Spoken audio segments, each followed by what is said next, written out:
Birgina so'z bola ruhiyatini sindirishi mumkinligini bilasizmi? Bu eksperiment psixologiya tarixida eng dahshatli eksperiment bo'lib qolgan. 1939-yil edi. University of Iowa bolalar ustida mashhur psixologik tajriba o'tkazildi. Bu oddiy bolalar emas edi. Ular bolalar uyida yashayotgan, sog'lom, nutqida ham hech qanaqa muammosi yo'q bolalar edi. Ularni ikki guruhga ajratishdi. Birinchi guruh qo'llab-quvvatlandi, ularni maqtashdi, rag'batlantirishdi, o'ziga ishonchini oshirib borishdi. Ikkinchi guruh bilan esa aksincha yo'l tushdi. Ularga har kuni bir xil gap aytildi.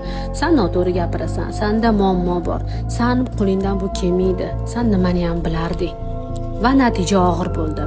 Ilgari mutlaqo sog'lom bo'lgan bolalar gapirishdan qo'rqib qoldi, ichiga yopildi, o'ziga bo'lgan ishonchini butunlay yo'qotdi.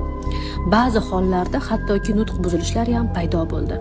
Ya'ni ular tajribada nimani isbotlamoqchi bo'lishgan bo'lsa, buning uchun bolalar ruhiyatini butunlay sindirishdi.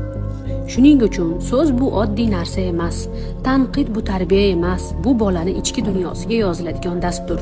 Avval siz bolaga gapirasiz, keyin bola o'ziga o'zi shunday gapira boshlaydi va oxir oqibat sizning so'zlaringiz uning ichki ovoziga aylanadi.